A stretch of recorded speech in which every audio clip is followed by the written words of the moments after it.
I ordered a ring light. I don't have a ring light yet, so is this better? What? Which one? Welcome to Tea with LeiLani. I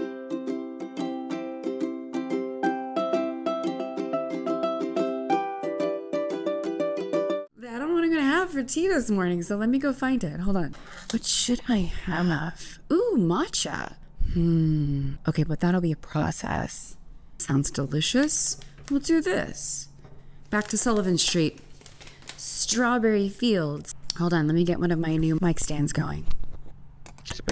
That works. Oh, and it stays up. Look at that.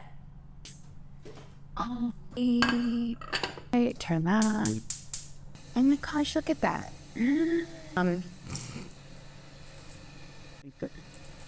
I think that's actually too much, but oh well. I'm going to give you some cheat codes today on hiring your first employee. You have to have an employee handbook. A lot of times we get asked, well, legally, why do I have? There are certain policies in the handbook that have to go into the handbook legally, and some of them are just a communication tool, and then others are a cultural tool. So you have to have a handbook for those legal policies you need in there.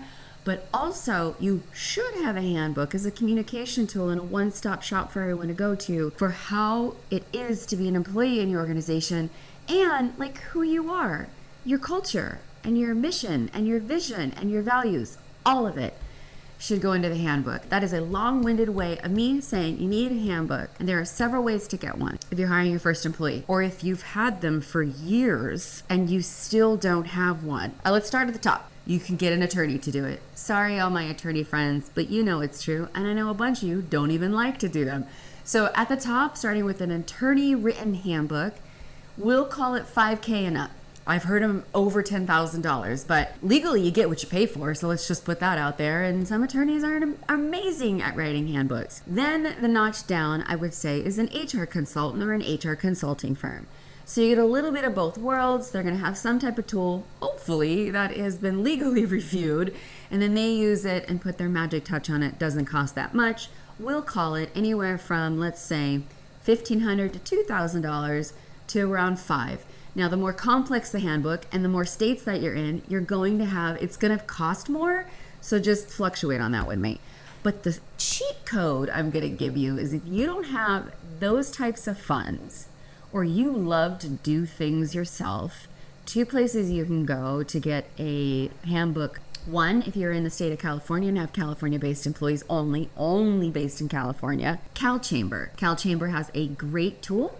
You can go online, you can check all the boxes, fill out the things, and it spits out a handbook for you. I think both of them I'm gonna say are around $500. There might be a subscription fee of like, we'll update it for you. You can come back and update it. Typically they're rolled out in PDF form only, not Word doc. That's annoying to edit, but that's what you're gonna get. Then there is SHRM, SHRM.org. They have a custom handbook tool you can build. That one is also around $500. But that's multi-state, so you can check all those boxes and it's gonna spit out a PDF for you. Again, not Word document, you can't edit it, but you get it done, you know, for pennies on the dollar. We have something at Be the Change HR called Hiring Your First Employee Guide. In that guide, it has that specific tip I gave you, but also it's like 90 pages long. It is a DIY for hiring your first employee. And we have 3 of them. One, hiring your first employee in California. The second one is hiring your first employee in the natural products industry, also called natural products CPG. And the final one is hiring your first US-based employee if you're a global or international firm.